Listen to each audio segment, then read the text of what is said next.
ఎన్ని మోటివేషన్‌లు విన్నా, ఎన్ని మాటలు విన్నా సరే అప్పటికప్పుడు ఉంటుంది గానీ, తర్వాత చల్లారిపోతుంది గురు. ఏం ఉండట్లేదు. తర్వాత అంతా కామనే. అని నీకనిపిస్తే గనక అది కరెక్టే.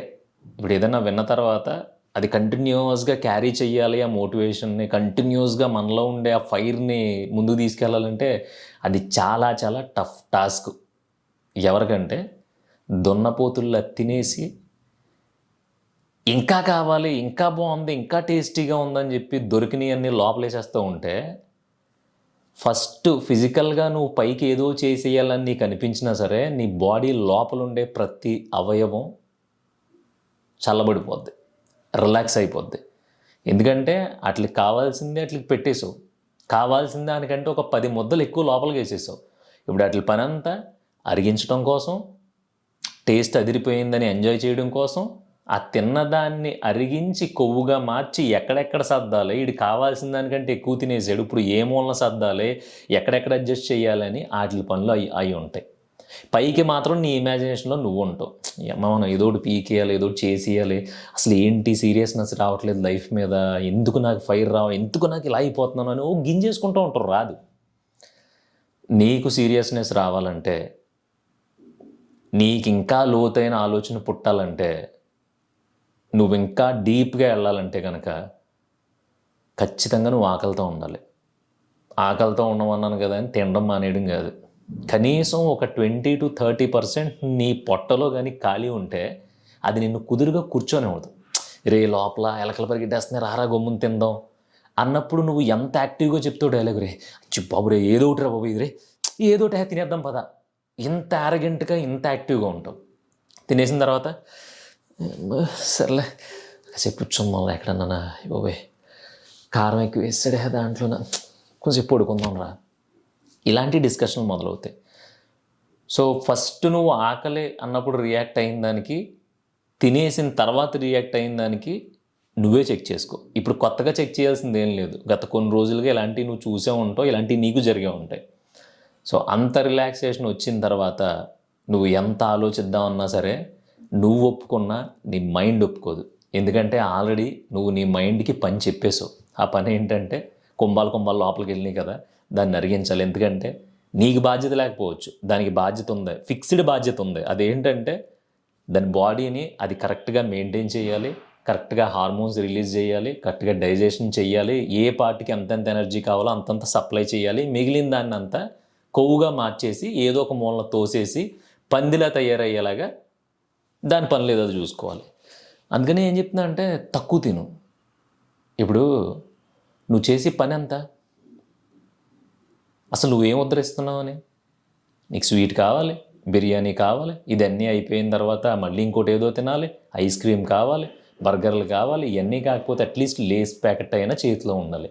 మేకలాగా నెవరేస్తా ఎప్పుడూ తింటా నేనేం సాధించట్లేదు, నాకు ఆలోచన రావట్లేదు, రావు. నువ్వు పెన్నో బుక్కు పెట్టుకుని కూర్చో. ప్రపంచంలో ఉన్న గొప్ప గొప్ప వాళ్ళందరూ ఆకలి నుంచి పుట్టినోళ్ళు. ప్రతి ఒక్కడో ఆకలి అనే చొరక తగిలినప్పుడు ఆ మైండ్ సెట్, ఆ రన్ను, థాట్ ప్రాసెస్ అన్నీ మారిపోతాయి. ఎగ్జాంపుల్ సినిమా ఇండస్ట్రీలో ఉన్న వాళ్ళు తీసుకో. ఇప్పుడు ఉండే గొప్ప గొప్ప డైరెక్టర్లు కానీ, గొప్ప గొప్ప రైటర్లు కానీ, యాక్టర్ల సంగతి పక్కన పెట్టే వీళ్ళందరూ రైటర్స్, డైరెక్టర్స్ వీళ్ళందరూ ఏంటంటే ఏ కృష్ణానగర్ కష్టాలు, లేదంటే అప్పటిదాకా గవర్నమెంట్ ఉద్యోగం చేసేవాళ్ళు రిజైన్ చేసి వచ్చేయడం, లెక్చరర్ జాబులు చేసేవాళ్ళు మానేసి వచ్చేయడం. అక్కడ 20,000 వస్తూ ఉంటే ఇక్కడ 2,000 రాకపోయినా సరే, కడుపు నిండకపోయినా సరే, ఇది నాది, నేను ఇక్కడే ఉండాలి అని ఫిక్స్ అయిపోయి ఇంకా ఇంకా రగిలిపోవడానికి కారణం ఏంటంటే కడుపు మంట. తినడానికి 50% ఫుడ్ దొరుకుతుంది. 3 పూటల్లో 2 పూటలు తింటున్నారు, 1 పూటలు తింటున్నారు, లేదంటే అప్పుడు కూడా తింటలేదు. ఏదైనా ప్రొడక్షన్ ఫుడ్ దొరికితే కడుపు నింపేసుకుని ఆ రోజుతో సరిపెట్టేసుకుంటున్నారు. సో వాళ్ళ ధ్యాస అంతా ఈ ఆకలేసిన ప్రతిసారి దీన్ని అమ్మ ఏదో చేసి చూపించాలే, ఇది కాదు కదా మనం ఎక్స్పెక్ట్ చేసింది, ఇది కాదు కదా మన సక్సెస్, అసలు మనం ఉండవలసిన పొజిషన్ ఇది కాదు కదా, మన పరిస్థితి ఇది కాదు కదా, మనది వేరే లెవెల్ కదా అనిపిస్తుంది. ఎందుకంటే అక్కడ రిలాక్సేషన్ లేదు. అక్కడ ఏం పెడుతున్నారో, అక్కడ ఏం దొరుకుతున్నాయి, పలానా చోట ఏ ఫుడ్ దొరుకుతుంది, పలానా చోట వాళ్ళ బిర్యానీ బాగుంటుందంట, పలానా చోట ఏదో బాగుంటుందంట, ఇదంతా వాళ్ళ డిక్షనరీలో లేదు. ఎప్పుడు బ్రతుకు మొదలుపెట్టినప్పుడు వాళ్ళకి కావాల్సిందల్లా దొరికింది ఏదో ఒక 2 ముద్దలు లోపల పాడేసామో టప్ వెళ్ళిపోయామో మన పని మనం చూసుకున్నాం అంతే. వాళ్ళ ఫోకస్ మొత్తం అక్కడ ఉండేది. అలా ఉండడానికి కారణం ఏంటంటే వీళ్ళకి 3 పూట్ల తినడానికి తినలేదు అప్పుడు. సో తినలేదన్నప్పుడు ఆ టైంకి పేగులు మాడిపోకుండా ఉండడానికి ఏదో ఒకటి, ఒక బిస్కెట్ ప్యాకెట్, ఒక టీయో లేదంటే ఒక కాఫీ, ఏదో చిన్న చితకది లోపలికి వేసేసుకున్నామా ఇంకా అరాకలతో ఉంటుంది కడుపు. అంటే ఇంకా 50% స్టమక్ ఎంటీగా ఉంటుంది. అప్పుడు మొదలవుతుంది గట్ ఫీలింగ్. గట్ అంటే కడుపు. అక్కడి నుంచి పుడతాయి కొత్త కొత్త ఆలోచనలు. అక్కడి నుంచి పుడుతుంది కొత్త మదనం. అక్కడి నుంచి పుడుతుంది మంట. అమ్మ ఎంత బతికాం, మన వెళ్ళిపోయిన తరం అలాగే బతికింది, మా నాన్న అలాగే బతికాడు పాపం, ఏదో ఉన్న దాంట్లో నేను ఎంతవరకు చేశాడు, కానీ నేను అలా బతకూడదు కదా. ఇంత చేసి అర్ధాకలతో పడుకుంటున్నాం అంటే దాని రీజన్ ఏంటి? రేపొద్దున్న పోతే ఆ కష్టం మనతో పోవాలి, నెక్స్ట్ జనరేషన్ రాకూడదు, ఖచ్చితంగా మనం ఏదో చెయ్యాలి, నాకు నచ్చింది చెయ్యాలి, ఇది నేను చేసి తీరుతాను, నేను ఎందుకు చేయలేదు, ఇక్కడ ఆలోచించడం మొదలు పెడుతుంది. ఎందుకంటే నువ్వు లోపల పొట్టకి 50% మాత్రమే పని అప్పగించావు. సో 50% పని చేయాలంటే బాడీ మొత్తం బీభత్సంగా రియాక్ట్ అవ్వాల్సిన అవసరం లేదు. టకా 2 ముద్దల్ని 4 దెబ్బల్లో అరిగించేసి అవతల పడేస్తాయి. మిగతా యాక్టివ్నెస్ మొత్తం, మిగతా ఫోకస్ మొత్తం బర్న్ అవుతూ ఉంటుంది. ఎప్పుడెప్పుడు అవకాశం దొరుకుతుందా, ఎప్పుడెప్పుడు అవకాశాన్ని వినియోగించుకుందామా, అసలు ఆ అవకాశం దొరకడం ఏంటి గురు, అసలు ఎప్పుడు ఎలా అవకాశాన్ని క్రియేట్ చేసుకుంటూ ఉందామా, ఎప్పుడు ఎవరిని కలిస్తే ఏం పని జరుగుతుంది, ఎప్పుడు వెళ్ళి ఎవరిని కలవాలి, ఎక్కడుంటే మనం ఆ సర్కిల్లో ఉంటాం, ఏం చేస్తే మనం అనుకున్న దానికి దగ్గరికి వెళ్తాం, ఇలాంటి పిచ్చి ఆలోచనలన్నీ పుట్టేది ఆకలితో ఉన్నప్పుడు మాత్రమే. మాట్లాడితే సింహం ఎగ్జాంపుల్ తీసుకుంటాం కదా, దాన్ని ఎగ్జాంపుల్ తీసుకో. అది రోజు వేటాడదు, సాలిడ్గా వేటకి వెళ్తుంది. ఒకటి పట్టుకొచ్చిందంటే ఫుల్గా ఒక 15 నుంచి 20 కేజీలు తినేసి బొజ్జు ఉంటుంది మళ్ళీ వారం దాకా. ఆ ఎముకలు, తోలు, తొక్క అన్నీ అరిగేదాకా. ఎందుకు పడుకుంటుందంటే దానికి పని పాట లేదు, ఇంకా ఎక్కువ ఆలోచించాల్సిన అవసరం లేదు. లోపల ఆల్రెడీ ఒక 20 కేజీలు మాంసం ఉంది, అది అరగాలి. అది అరిగేదాకా అది దానికి ఇంకేముంది, శుభ్రంగా కడుపు నిండా ఉంది. అది అరిగిపోయిన తర్వాత వెంటనే ఒక జంతువు దొరికిందంటే అప్పుడు కూడా వేటాడదు, ఇంకా ఏదో అనీజీగా ఉంటుంది. 2 రోజులు అయిపోయింది వేట దొరకట్లా, 3 రోజులు అయిపోయింది వేట దొరకట్లా, 4 రోజులు అయిపోయింది దొరకట్లా, 5 రోజులు, 6 రోజులు, 7 రోజులు కన్ను చూపు మేరలో ఎక్కడ జంతువు కనిపించట్లేదు అనుకో, అప్పుడు మొదలవుద్ది సాలిడ్ వేట. పొదల్లోంచి నక్కి వెళ్తుంది. 1 కిలోమీటర్ దూరంలో ఒక 4 జంతువులు కనిపిస్తున్నాయి, అట్లా వేటాడాలన్నప్పుడు ఈ కిలోమీటర్ దూరంలో 500 మీటర్ల దూరాన్నే దాదాపుగా 4 నుంచి 5 అడుగులు ఉండే సింహం, లేదంటే 4 నుంచి 5 అడుగులు ఉండే సింహం నక్కి 1 అడుగు హైట్కి తగ్గిపోయి భూమిని అంటి పెట్టుకుని వెళ్ళి మాటేసి వెళ్ళి పట్టుకుంటుంది. ఇలాంటి వేట ఎప్పుడు జరుగుతుందంటే ఇంకా ఆకలితో బర్న్ అయిపోయి, వెక్స్ అయిపోయి, ఇంకా కోడితే ఒక్క దెబ్బకి చంపేయాలి అనేది డిసైడ్ అయినప్పుడు మాత్రమే వేట అంత భూమికి అంటి పెట్టుకుని జరుగుతుంది. లేదంటే గుంపుతో కలిపి ప్లాన్ వేస్తాయి. ఒక 2 అటు వెళ్తాయి, ఒక 2 ఇటు వెళ్తాయి, ఒకటి పరిగెట్టిస్తుంది, పరిగెట్టించి ట్రాప్లో పడిన తర్వాత అన్నీ కలిపి పట్టుకుంటాయి. ఇంత ప్లానింగ్ ఎప్పుడు జరుగుతుంది అంటే ఆకలేసింది, ఇప్పుడు తినాలి, తినకపోతే మనం పోతాం. సో ఈ థాట్ మొదలైన తర్వాత మాత్రమే ఈ ప్లానింగ్ కావచ్చు, లేదంటే ఆ ఎఫర్ట్స్ కావచ్చు మొదలవుతాయి. అదే టక్కమని దీనికి ఆకలేసింది, తిన్నది ఒక వారం రోజులు అయిపోగానే మళ్ళీ కట్ చేస్తే ఇంకోటి చాలా ఈజీగా ఆహారం దొరికేసింది అనుకో, అప్పుడు కూడా ఏమవుతుందో పరిగెట్టను కూడా పరిగెట్టదు కదా, అక్కడ ఏదో గేదె పడిపోయి ఉంది, సో ఈజీగా దొరికేస్తుంది అనుకుంటే వాళ్ళు నడుచుకుంటూ వెళ్ళి పట్టేసుకుని తినేస్తుంది. అలా ఒక 3-4 సంవత్సరాలు తినేసింది అనుకో, దాని టైం అయిపోతుంది, వయసు మీద పడుతుంది, తర్వాత ఏదో మిగతా జంతువులు ఏదో తిని పాడేసింది తినడం తప్ప సింహానికి కూడా వేరే దారి ఉండదు. సో జంతువుకైనా మనిషికైనా కడుపు నిండిపోయిందంటే దానంత చెడ్డ ఇంకా ఎక్కడ ఉండదు. గోదావరి జిల్లాలోకి మొన్న శ్రీ విష్ణు గారు ఒక ఇంటర్వ్యూలో చెప్పారు, అంతకుముందు ఇది నేను కూడా చదివాను ఎక్కడో. అసలు గోదావరికి అంత ఎట్టకారం ఏంటంటే ఎక్కడో గిల్లినట్టు ఏదో బాగా మనిషిని ఇది చేస్తారు, వెటకారంగా మాట్లాడతారు. ఏంటంటే నాకు తెలిసి తెలుగు రాష్ట్రాల్లో ఎక్కడా లేనంత పంట కోస్తాలో ఉండేది, అంటే ఈ తూర్పుగోదావరి, పశ్చిమ గోదావరి జిల్లాల్లో. ఎందుకంటే 2 గోదావరిల మధ్యలో ఉంటుంది, గోదావరి పక్క నుంచి వెళ్తూ ఉంటుంది, నీళ్లు పుష్కలంగా ఉంటాయి, సమ్మర్ అని లేదు, ఆ కాలం ఈ కాలం, కాలంతో సంబంధం లేదు, ప్రతి కాలంలోని 3 పంటలు పండే ప్రాంతం అది.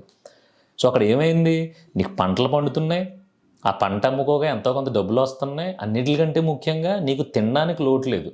అరటి తోటలో, జామ తోటలో, మామిడి తోటలో, వరి, అవి రకరకాలన్నీ పండేస్తున్నాయి. సో ఏమైంది, 3 పూట్ల తింటున్నావు, తినేసి ఒక రావి చెట్టు దగ్గర లేదంటే రామాలయం దగ్గర లేదంటే ఎక్కడైనా చెట్టు కింద కూర్చుని ఒక నలుగురు కలిపి బాతాగాణీలు ఎవడన్నా వచ్చారంటే ఆడి మీద జోకులు, ఎరా ఏంటి మొన్న ఎక్కడికో వెళ్ళావంట, కాలింది ఏంటి వచ్చాక అవగానే ఆయన మా నూరు వదిలేదు. ఈ టైప్ ఆఫ్ కాన్వర్జేషన్ ఎందుకు నడుస్తాయి అంటే కడుపు నిండిపోయింది, అక్కడ వేరే వ్యాపకం లేదు. ఆ వేరే వ్యాపకం లేకపోవడం వల్ల పుట్టింది ఎటకారం, దాని తర్వాత పుట్టింది కళాపోషణ. ఇంక అయిపోయింది, అంతా అయిపోయింది, అన్నీ బాగున్నాయి, పంటలు పండుతున్నాయి, పిల్లబాబులు బాగున్నారు, తింటున్నాం శుభ్రంగా, ఏంట్రా అంటే తర్వాత నాటకాలు, ఒక ఎంటర్టైన్మెంట్ అలా పుట్టుకొచ్చినాయి అనమాట. అందుకే majority people Krishna, east, west ఇక్కడి నుంచే ఉంటారు సినిమా వాళ్ళు. ఎందుకంటే వాళ్ళకి అన్నీ దొరికేసినాయి కాబట్టి నెక్స్ట్ కావాల్సింది ఏంటి, ఎంటర్టైన్మెంట్. సో ఎంటర్టైన్మెంట్కి వెళ్ళిపోయారు. ఇప్పుడు ఎంటర్టైన్మెంట్ ఒక పెద్ద ఇండస్ట్రీ అయింది, అదొక సెపరేట్ ఒక కళలాగా క్రియేట్ అయింది కాబట్టి దాంట్లో మిరాకిల్స్ చేస్తున్నారు. అయిపోయింది కదా. సో అది సినిమా ఇండస్ట్రీ ఒక్కదానికే సూటబుల్ అయ్యింది. కానీ లైఫ్లో నీకు నువ్వు ఏదన్నా చెయ్యాలనుకున్నప్పుడు అలాగే తినేసి కూర్చున్నావు అంటే నేనే చెప్తున్నా, ఈరోజు ఫుల్గా ఒక బిర్యానీ కొట్టేసి శుభ్రంగా ఒక థమ్స్అప్ తాగేసి ఆ తర్వాత ఒక స్వీట్ పాన్ వేసుకుని అలా కూర్చున్నాను అనుకో, బుర్ర పనిచేయదు. నేను ఇది నిన్న టెస్ట్ చేసుకున్నాను. అసలు ఎందుకు ఫుల్గా తింటే పని చేయలేం, మనం చదివింది తప్ప, నాకు అనిపించింది తప్ప, నేను చూసింది తప్ప అని చెక్ చేసుకుని నేను శుభ్రంగా వెళ్ళా, కృతంగా రెస్టారెంట్కి వెళ్ళి ఒక బిర్యానీ తినేసి ఒక పెట్ బాటిల్ ఉంటుంది కదా 20 రూపీస్ది, శుభ్రంగా కోక్ తీసుకున్నాను, తాగాను. తర్వాత ఒక 10 నిమిషాలు పావు గంటకి ఒక కిళ్ళి వేసుకున్నాను. రూమ్కి వచ్చి కూర్చుంటే తేనుపులు అనేసి అయ్య బాబోయ్ అమ్మ రే ఒకసారి ఫ్యాన్ వేయరా అని లెగిసి కింద బొంత మీద పరుపు మీద పడుకుని నేను లెగిసి ఫ్యాన్ వేసుకోవడం కూడా గుద్దబద్ధకం వచ్చి అండ్ ఫ్యాన్ వేయమని అలా చూస్తా పడుకునిపోయాను. ఎందుకు పడుకున్నావు అంటే నా దగ్గర ఆన్సర్ లేదు, బాడీ రిలాక్స్ అయిపోయింది. తర్వాత చూద్దాంలే, తర్వాత రాద్దాంలే, ఒక సీన్ రాయాల్సి ఉంది బేసిక్గా, నిన్న రాయలేదు, రేపు పొద్దున్న రాసుకుందాంలే, ఏమైంది ఒక్క పూటే కదా సరదాగా 10 నిమిషాలు పడుకుందాం అని 2 గంటలు పడుకున్నా. నాకు అప్పుడు అనిపించింది అనమాట, అసలు ఎందుకు జరిగింది ఇలాగా, ఈరోజు నాకు చాలా ఇంపార్టెంట్ ఉంది, అది రాసేసి ఉంటే అయిపోయేది అని నాకు వచ్చిన ఆలోచనలో ఒక 20% మర్చిపోయాను. నేను ఆ సీన్ ఎలా రాద్దాం అనుకున్నాను అనేది మర్చిపోయి పొద్దున్న కూర్చొని రాస్తామంటే అది వచ్చి సావలా, చిరాకు దొబ్బి పేపర్ చింపేసి పక్కన పాడేసి ఇప్పుడు మీ ముందు కూర్చుంటున్నా. సో కడుపు నిండడం అనేది మనిషికి చాలా ప్రమాదాన్ని తెచ్చిపెడుతుంది. అన్నిటికంటే ముందు ఆలోచనలు చంపేస్తుంది, నీ బాడీ రిలాక్స్ అయిపోయేలా చేస్తుంది. ఇంకా బీభత్సమైన థ్రెట్ ఏంటి అంటే నీ ఆరోగ్యాన్ని సర్వనాశనం చేసేస్తుంది. ఒక 20% ఆకలితో ఉండు, ఏమీ అవ్వదు, చచ్చిపోవేమని. ఇప్పుడు ఇంత అన్నం తింటున్నావు, దాన్ని ఇలా తీసుకొచ్చి ఎంతే తిను.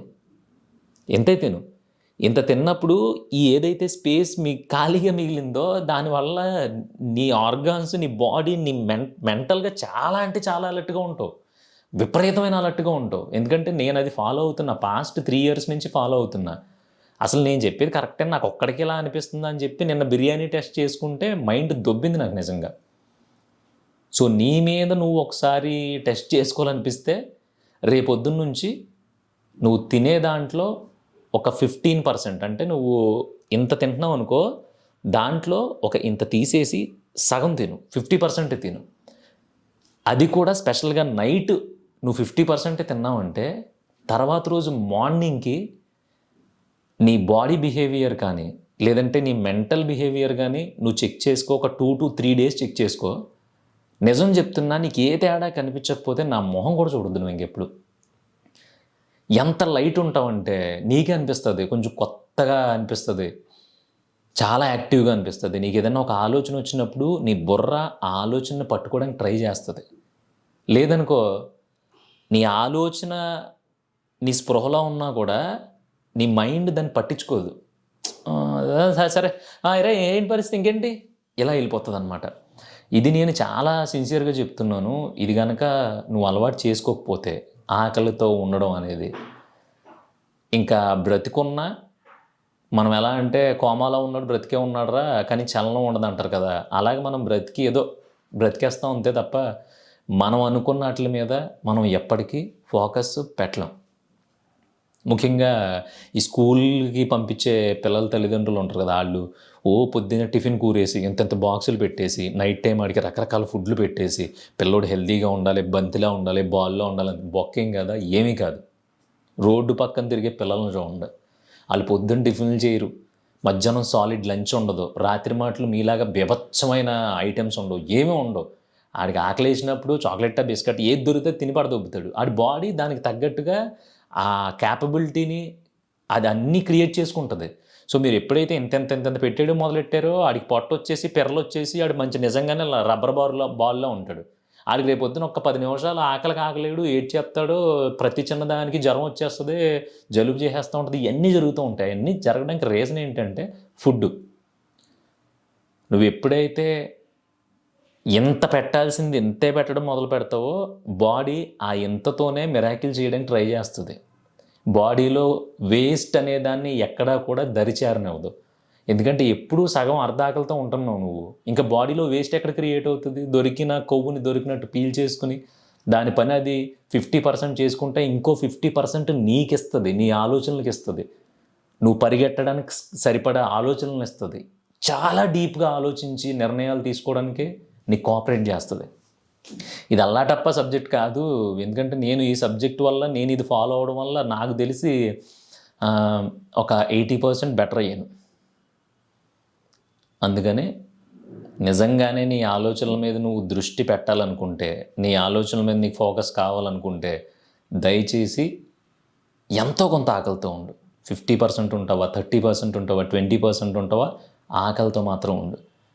ఇలా చెప్పాం కదా, ఆకలితో ఉండమన్నాం కదా అని మొత్తం మానిపడదొబ్బు ఇంకో పోతావు. టైంకి తినాలి, టైంకి కుదరకపోయినా గంట అటు ఇటులో తినాలి, కానీ ఎంత కావాలో అంతే తినాలి. అంతకు మించి నువ్వు తిన్నావా అది నీ ఎదుగుదలని కట్ చేస్తుంది, నీ అనారోగ్యాన్ని పెంచి పోషిస్తుంది.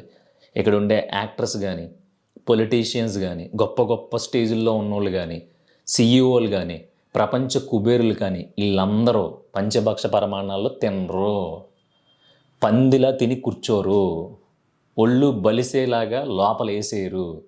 వాళ్ళ దగ్గర కోట్లు ఆస్తున్నా సరే 4 డ్రై ఫ్రూట్లు, ఒక ఇడ్లీ, లేదంటే ఇంకోటి తింటారు. మనకి డ్రై ఫ్రూట్లు కొనుక్కోలేని స్తోమత లేదు కదా, ఈడు ఎలాగే చెప్తాడులే అని ఏదో నాటకాలు వద్దు. నీ దగ్గర ఏది ఉంటే అది, నువ్వు రోజు 4 ఇడ్లీలు తింటావు అంటే 2 తిను అని చెప్తున్నా. లేదంటే కనుక నువ్వు రోజు 2 పూరీలు తింటున్నావు అనుకో, 1 పూరియే తిను అని చెప్తున్నా. ఎప్పుడైనా సరే అదిరిపోయింది టేస్ట్, దీని అమ్మ కొంచెం పెట్టు అనే సిచ్యువేషన్లోకి వెళ్ళావంటే నిన్ను నువ్వు ఒక పెద్ద పాడుబడిపోయిన నూతిలోకి తోసేసుకున్నట్టే. ఇంకొంచెం పెట్టు అనే మాటనే మర్చిపో.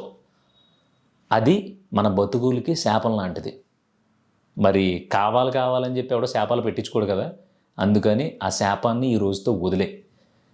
ఇది వినడానికి నీకు ఏమైనా లైట్గా అనిపించుండొచ్చు, లేదంటే ఒక్కలే ఇలాంటి బొచ్చుడు చూసాం అనిపించుండొచ్చు. అలాంటి వాళ్ళకి నేను చెప్పట్లా. లేదు, నాకు ఒక సాలిడ్ థాట్ ప్రాసెస్ కావాలి, నాకు ఒక సాలిడ్ లైఫ్ స్టైల్ కావాలి, నేను సాలిడ్ అవ్వాలనుకుంటున్నాను, కొత్తగా అవ్వాలనుకుంటున్నాను అంటే మాత్రం ఇది నేను ఫాలో అయ్యాను, నాకు బెటర్ అనిపించింది కాబట్టి నేను నీతో మాట్లాడుతున్నాను. నీకు నచ్చి నువ్వు సీరియస్గా తీసుకుంటానంటే ఫాలో అవ్వచ్చు. ఎవడన్నా చూపింతే రాయగలం కానీ స్లిప్పులు కూడా మన వల్ల అవ్వదు అని నువ్వు అనుకుంటే కనుక హ్యాపీగా పందిలా తినేసి దున్నపోతులా బలిసిపోయి లోపలుండే నాళాలన్నీ పూడిపోయిన తర్వాత నీ తిప్పలు నీయి, నీ బతుకు నీది. పృథ్వీ, ఎవడెప్పుడు పోతున్నాడో తెలియట్లేదు, తినడం మానేమంటావేంటి? లైఫ్ని ఎంజాయ్ చేయాలి డూడ్ అంటావా?